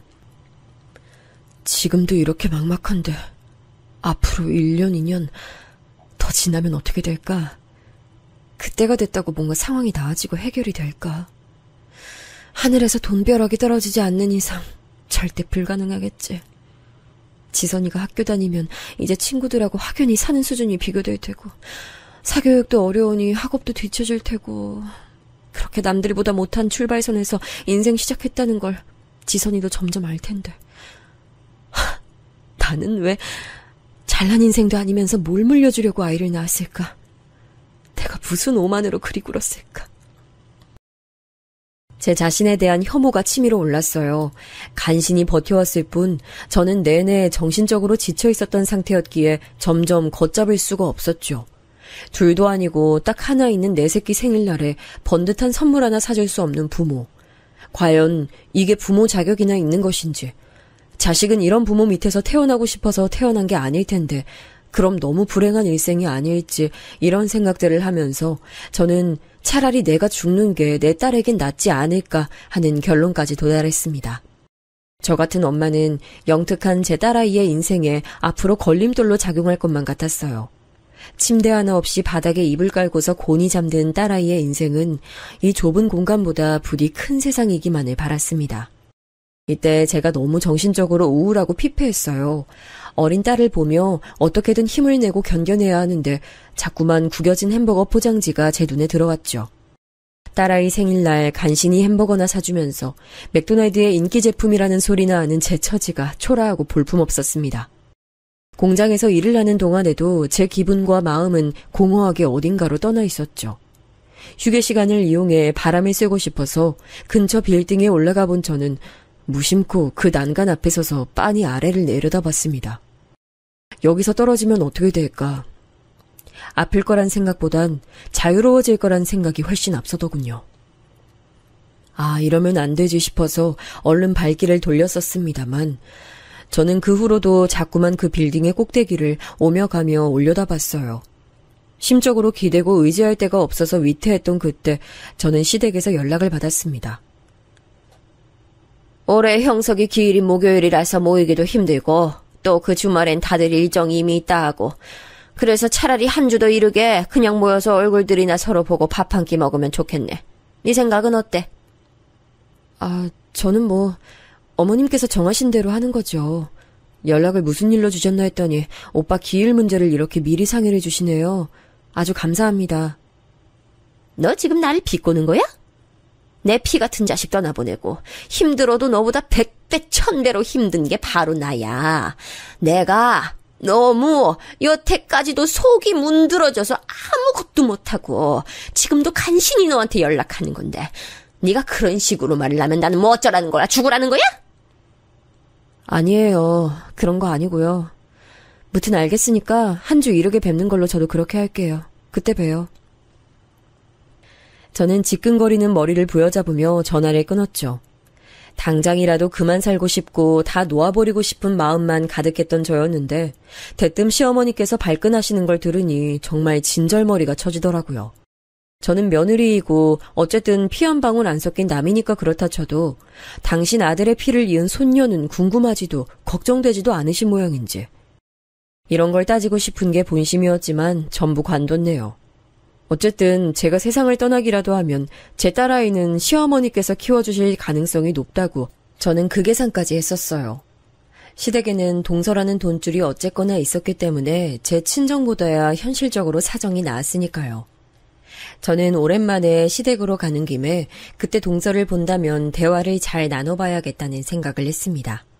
개인주의가 강하고 성격도 별로인 동서지만 어리디 어린 자기 시조카를 어여삐 봐줘서 속으로 도와주고 싶다는 마음이 들지도 모르는 일이잖아요.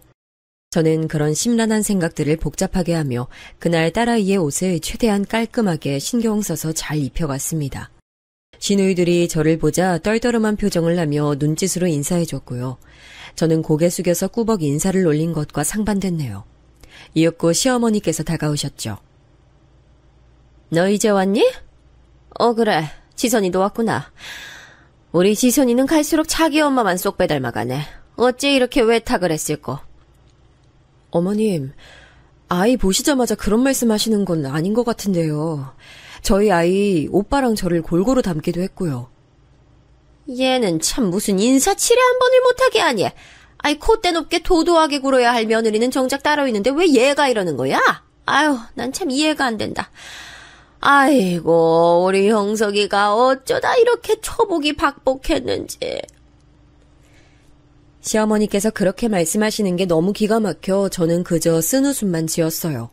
제 앞에서 그런 말씀을 하셔서 당신이 얻는 이득이 뭐라고 그리 구시는지 정말 알 길이 없었네요. 제가 이때 스스로도 확 느껴질 만큼 살이 엄청 빠져 있었고 안색도 안 좋았건만 그런 건 전혀 언급 안 하시는 시어머니를 보며 정말 남이구나라고 생각했습니다. 불편한 식사가 다 끝나고 저는 아이들이 있는 작은 방으로 향했어요. 그런데 동서도 마침 그 방으로 들어오더군요. 명품의 문외한인 제가 보기에도 명품으로 보이는 옷을 빼입은 동서는 단정하게 입는 것에만 치중한 제 옷차림과 비교가 됐어요. 그건 아이들 옷도 마찬가지였는데 동서가 저랑 제 딸아이 옷을 번갈아서 쳐다보더니 이내 팔짱을 낀 자세로 피식 웃더라고요. 자기가 먼저 이런저런 말을 늘어놓더군요. 우리 혜진이가 다음 달에 생일인데 이것저것 준비하려면 바빠서요. 동네 엄마들도 다 불러야 하니까 미리 상의할 것도 있고요. 아이 생일에 그 정도까지 준비할 거리가 있나? 혹시 뭐 어디 장소 대관이라도 하는 거야? 그럴까 싶어요. 레스토랑 먼저 생각했는데 초대받는 입장에선 요즘 뷔페가 가장 좋다길래 저도 지금 그럴까 어쩔까 고민하고 있네요.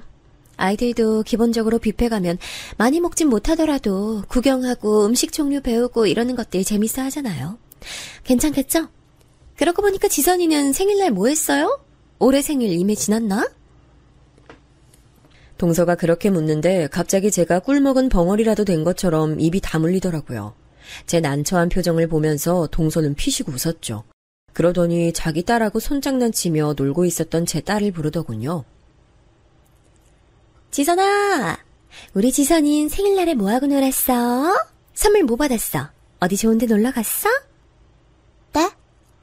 저는 그냥 햄버거요.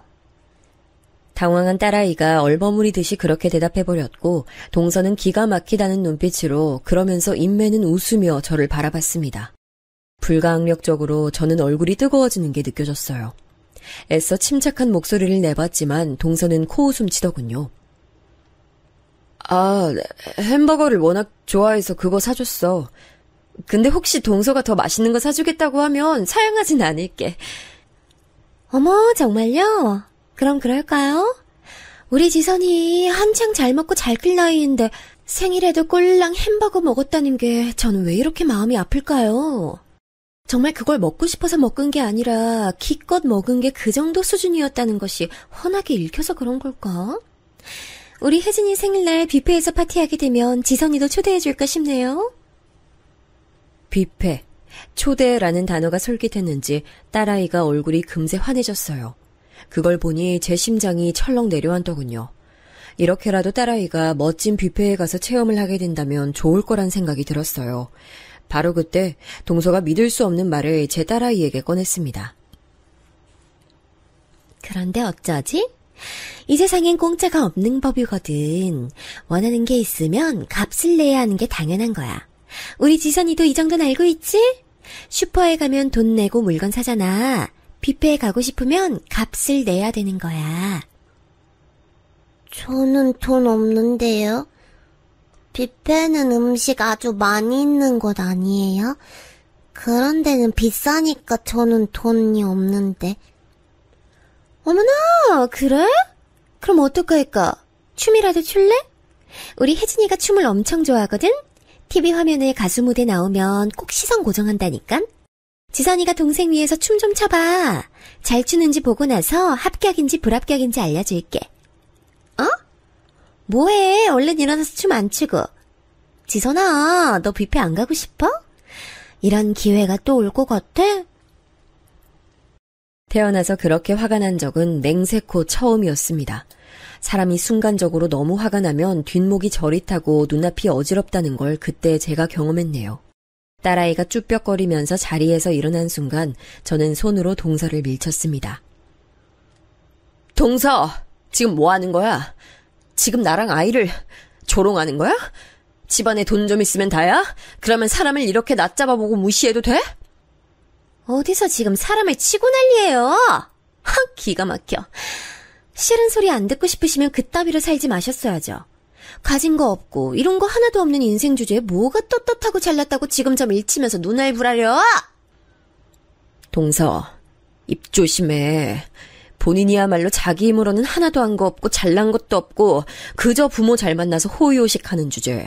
사고방식 너무 건방진 거 아니야? 뭐라고? 거렁뱅이년이 지금 나랑 같은 시댁 뒀다고 해서 감히 나한테 그딴 망발을 짓거려? 야, 원래 같았으면 넌 나랑 한 공간에 있지도 못했어. 너랑 나는 사는 세상이 다르고 계급이 다르다고. 흙수저 물고 태어나서 자식한테 물려줄 것도 그것밖에 없는 너보단 내 인생이 훨씬 가치 있고 빛나거든? 자식한테 돈은 물려줄 수 있을지 몰라도 교양은 가르쳐주지 못하겠네. 동서 수준 보면 혜진이가 커서 어떻게 될지 빤히 다 보여. 어떻게 되기는? 귀엽고 예쁘게 크겠지? 이미 떡잎부터 이렇게 잘났잖아. 외모도 재력도 다 가진 우리 혜진이는 커서 연예인 될 거야. 내가 이미 그렇게 정해놨어. 중학교 들어가기 전에 모델 시키고 연기 시키고 그럴 거야. 내 꿈이 내가 못한 걸 내 자식이 이뤄주는 거거든? 우리 혜진이는 자기가 성공하는 길을 이미 다 준비해둔 나를 세상에서 가장 존경하고 사랑할 텐데 너는 어떡해?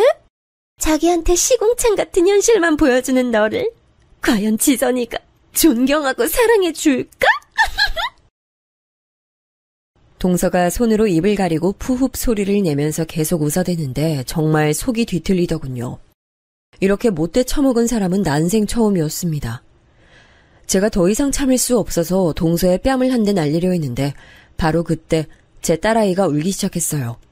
저는 그제서야 앞불싸 싶었습니다. 이 추잡한 언쟁을 딸아이가 바로 옆에서 다 보고 있었으니까요. 그걸 어떻게 제가 잠시 망각하고 감정만 앞서서 동서와 다툴 수 있었는지 그 내용을 다 들었을 텐데 정말 억장이 무너져서 딸아이 앞에 무릎을 접어 앉았습니다. 딸아이는 엉엉 우는 소리를 내며 연신 눈물을 뚝뚝 흘리고 있었고요. 그때 울음소리에 시댁 식구들이 다 몰려들었어요. 이게 무슨 일이냐는 듯 다들 궁금한 표정들을 짓고 있길래 제가 그랬습니다. 동서가 저희 지선이 보고 혜진이 생일에 뷔페 가고 싶으면 춤을 춰보래요. 제가 너무 화가 나서 동서랑 다투는 바람에 저희 지선이가 많이 놀랐나 봐요. 참담한 목소리로 그렇게 말했을 땐 동서의 만행을 알리고자 하는 의도가 담겨 있었기 때문에 그랬어요. 하지만 일동 침묵을 지키며 난감한 표정만 지을 뿐 아무도 동서를 나무라지 않더군요. 신용이나마 그렇게 하는 사람이 없었습니다.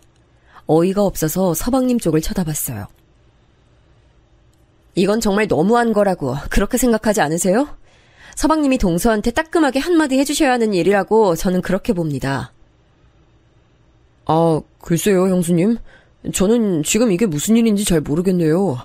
여자들끼리 잘 해결보면 가장 좋을 것 같네요. 혜진아, 아빠한테 와. 우리 먼저 차에 가 있자. 서방님은 굉장히 곤란하다는 듯이 저하고 눈도 못 마주치고 그렇게 말씀하시더니 시조카를 챙겨서 후다닥 가버리셨어요. 시어머니 신우들은 하나같이 입을 꾹 붙이고 있었고요. 그 면면들을 확인한 제가 딸아이를 품에 안아들었습니다. 속에선 울분이 치밀어 올랐는데 희한하게 심장은 얼어붙은 느낌이었어요. 더 이상 이곳에 있을 필요성을 못 느꼈어요.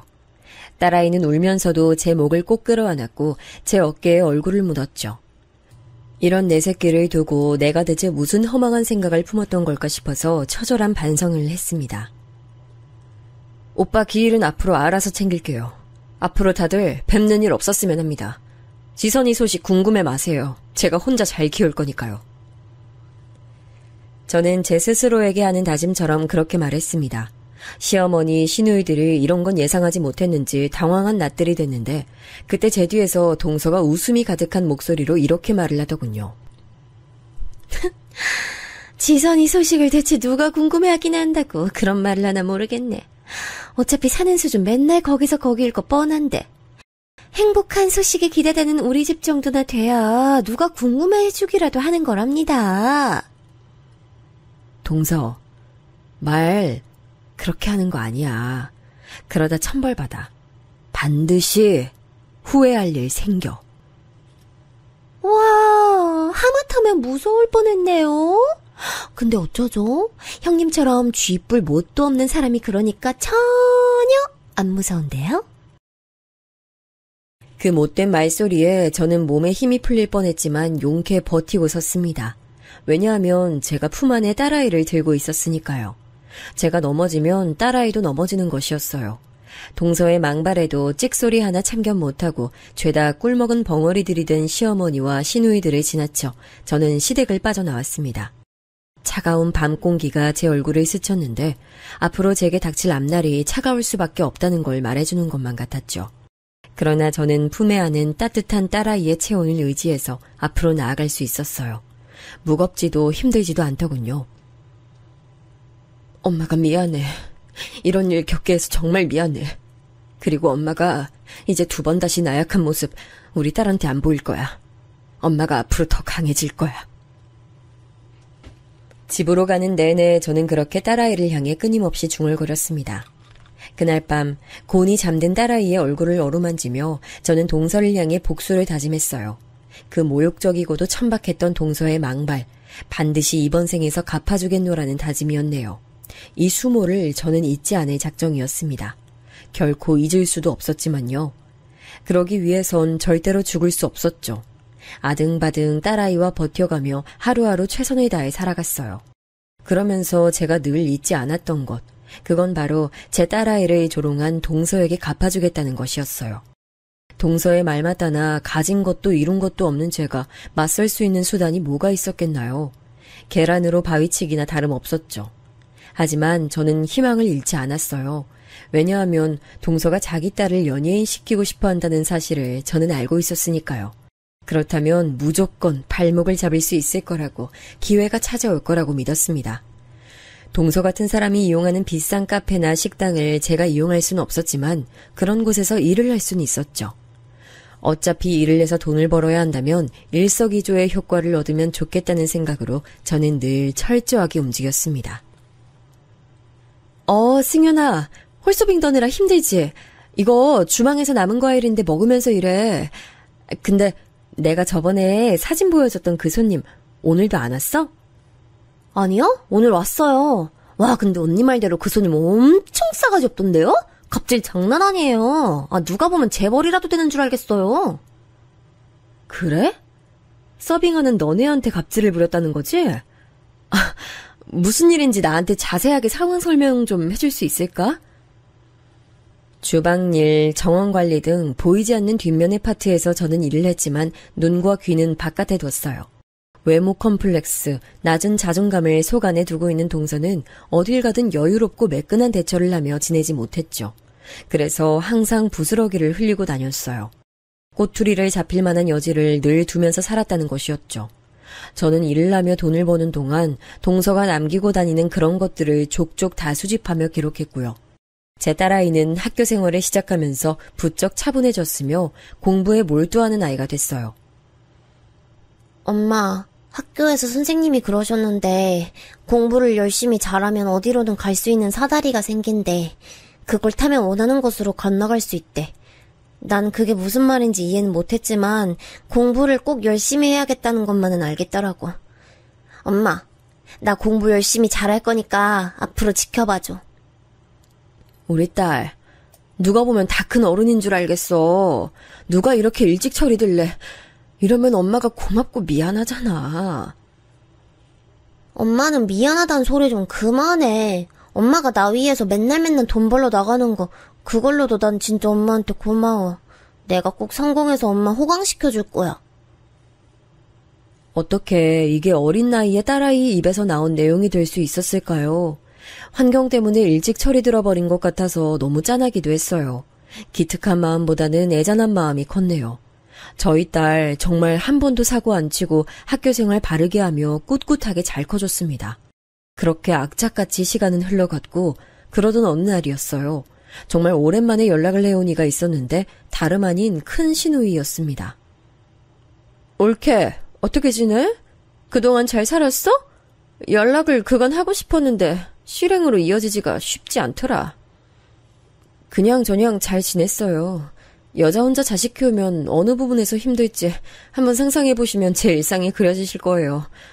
근데 웬일로 연락을 주셨어요? 어머님이 저한테 연락 한번 해보라고 형님 등 떠미신 게 아닐까 싶은데. 맞죠? 집안에 저 말고 잘난 며느리 하나 있는데 굳이 왜 이러실까요? 올케는 이런 데서 왜 이렇게 눈치가 좋아? 그래, 맞아. 엄마가 자꾸 올케한테 연락 좀 해보라고, 어떻게 사는지 들어보라고 하도 그래서 내가 전화했어. 그 잘난 며느리 얘긴 하지도 마. 그 싸가지 밥 말아먹은 것 때문에 우리도 학을 뗐지. 이미 꽤 됐어. 원래 싸가지 밥 말아먹은 인물인 것 정도는 다들 알고 계셨잖아요. 근데 새삼 그러세요. 콩고물이라도 떨어져야 그 싸가지를 참아주든 말든 하지. 자기가 번 건 없고 모든 게 지 부모 돈이니까 자긴 함부로 돈 크게 쓰지 못한다나 뭐라나 맨날 그 소리만 해대면서 우리한테 절대 돈 안 쓰더라. 참아주는 것도 정도가 있지. 우릴 완전 개밥그릇으로 보고 점점 막 나가니까 우리도 짜증이 확 나서 작년부터 아예 안 봐. 민석이도 지 와이프 등살에 맨날 눌리고 사니까 영 사는 맛이 안 난대. 스트레스 너무 심해서 면역질환 걸리고 얼마 전부터 병원 다닌다는데 이러다 이혼하는 거 아닌가 몰라. 큰 시누이가 그간 속에 담아둔 게 많았는지 제게 장장 40분에 걸쳐서 동서욕을 그렇게나 해대더군요. 이야기를 들어보니 서방님도 진작 이혼을 하고 싶어 하시게 됐지만 아무래도 자식이 있다 보니 그게 걸려 꾹 참으며 버티시는 중인 듯 싶었어요. 저와 잘 지내보고 싶다는 큰 시누이의 말을 저는 감흥 없이 흘려들었습니다. 가해자가 아니라고 해서 방관자가 쉽게 용서되는 법은 아니라잖아요. 딱 그런 이치더라고요. 막대 먹은 동서 앞에서 납작 엎드리고 자기한테 이익될 거 있을까 싶어 눈치만 살살 보던 시누이들의 모습, 저는 여전히 잊지 않고 있었죠. 그래서 마음은 못 열었지만 시어머니께서 저희 모녀 근황을 너무 궁금해하고 계시다길래 저하고 딸아이가 같이 찍은 사진 몇 장만 전송해드렸네요. 그렇게 시댁에 인연만 다시 붙여놓은 상태로 지내던 어느 날이었어요. 큰 신우가 엄청난 소식을 물어다 줬습니다. 옳게! 그 싸가지가 지 가게 연다고 하더라? 친환경 소재로 만든 물건만 취급하는 자연주의 매장이라나 어쩐다나. 혜진이가 요즘 아동복 화본지 뭔지 그런 거 찍었잖아. 그거랑 연결해서 자기 가게 이미지도 챙겨가려고. 벌써 이런저런 작정을 하고 있나 봐. 동서가 자기 소식 올리는 인터넷 계정 제가 늘 확인하고 있지만 그런 소식은 없었는데. 정말 놀랍네요. 무슨 돈이 있어서 그러는 걸까요? 지금까지 딱히 직장 다니지도 않았잖아요. 무슨 돈이겠어? 당연히 지 부모 돈이지. 가게 차려달라고 1년 가까이 울고불고 난리를 쳤다던데? 민석이 말로는 이거 장사 말아먹으면 2번 다시는 국물도 없다고 카드도 정지시켜버릴 거라고 아주 엄포를 놓았다고 하더라. 부모의 재력으로 아주 폼나는 가게를 차리게 된 모양이었어요. 대신 이게 망하면 앞으로는 일절 지원이 없다는 엄포도 함께 있었던 듯 했고요. 저는 기회가 드디어 찾아왔음을 직감했죠. 그래서 동서 가게가 개업하기만을 학수고대했어요. 몇 달 뒤 아주 번듯한 동네에 그럴싸한 인테리어를 가진 동서 가게가 문을 열었습니다. 깔끔하고 포근한 유럽 감성이 묻어나는 매장이었고 친환경 소재로 제작된 물품들만 취급하고 있어서 그런 것에 관심이 많은 돈 좀 있는 손님들이 주로 방문하더라고요. 원래 그런 것일수록 값이 나가니까요. 주로 집에 아이가 있는 주부들이 이 매장을 반겼습니다. 특히 가게를 연 주인장이 아동복 쇼핑몰에도 모델로 등장하고 있는 아이의 엄마라는 사실이 주부 손님들 구미를 당기게 했나 보더라고요. 그런 집단에서는 뭔가 한 발짝 앞서 나가는 아이 엄마를 보면 금세 선망의 대상으로 삼더군요. 혜진이는 공부와 거리가 먼 아이를 자라 있었어요. 진작에 연예계 쪽으로 장르를 동서가 정해놨으니 혜진이 입장에선 공부를 할 이유를 찾지 못했던 모양이죠. 외모가 서방님을 더 많이 닮아 어여뻤지만 끝이 비틀린 인매가 동서와 너무 닮아 있어서 혜진이 사진을 찾아보다가 놀랐던 기억이 있네요. 동서의 가게는 괜찮은 출발을 했습니다. 거의 시녀처럼 동서를 떠받들어주는 무리가 있던데 그들이 주로 단골이었고 저는 동서가 자기 인터넷 계정에다 혜진이의 화보 사진을 올리며 자기 매장을 홍보하는 글을 올린 날 결심했죠. 미친 복수를 실행하기로 말이죠. 저는 익명의 계정을 만들어서 동서가 올린 글에 댓글을 달았어요. 옛날에 상하 레스토랑에서 일할 때 손님으로 오신 사장님 몇 번 뵌 적이 있었는데 그때 사장님 때문에 너무 힘들어서 정신병 걸릴 뻔했어요. 본인 가게에 본인 같은 손님이 오면 어떻게 하실 건가요?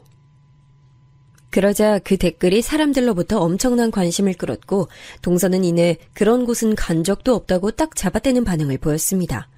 예상했던 바였어요. 저는 그때의 일지를 날짜, 시간, 동서의 옷차림까지 상세하게 적어서 보관하고 있었기 때문에 그냥 그걸 그대로 올려버렸습니다. 그때부터 사람들이 놀라서 동서의 계좌에 몰려들더군요. 친환경 물건들을 팔고 친근하고 세련된 이미지를 구축해서 장사하고 자기 자식은 아동복 쇼핑몰에 나오고 있어서 얼굴도 공개되어 있는데 어떻게 이런 추잡한 과거 행적을 보유할 수 있는지 사람들은 믿을 수 없다는 눈치였죠. 정확히 사흘 뒤에 동서는 사과문을 올렸습니다. 벌써 9년 정도 된 옛날 일이라서 기억은 안 나지만 사과는 하겠다는 두루뭉술한 내용이었네요. 그렇게 진화를 하려던 모양이었습니다만 저는 이틀 뒤 다른 계정으로 새로운 과거 행적을 내밀었어요. 그 다음 날에는 또 다른 것을 게시했고요. 그러자 동서는 아예 자기 인터넷 계정을 삭제했습니다. 저는 지역 동네 주민들이 이용하는 인터넷 사이트에 가입해서 그곳에 동서의 이야기를 올렸어요. 그러자 그 동네 엄마들이 난리가 났지요. 자기는 집안도 잘났고 자기 능력도 뛰어나다고 하더니 그게 아니라 오로지 부모 돈이었다고요? 게다가 사랑받는 며느리라고 하더니 손절을 당했다고요? 이 사람 아주 웃긴 사람이네. 시집살이 당해서 고생하는 경우는 꽤 봤는데요. 자기 시댁 식구들에게 막말 날리는 막장 며느리는 처음 봅니다. 자기 형님 되는 사람에겐 그딴 저급한 막말까지 했었다니 정말 질이 나쁜 종자네요. 이런 사람이 아는 가게? 저는 안 가렵니다. 어쩜 이렇게 무례한 언행만 일삼으며 살아왔을 수가 있죠? 이런 못된 여자가 키운 딸도 모전 여전 아닐까요? 굳이 잘되게 도와주고 싶지 않아요. 이 여자 딸이 모델로 있다는 쇼핑몰, 저는 오늘부터 이용 안 할 거고 주변에도 소문 다 낼 거예요.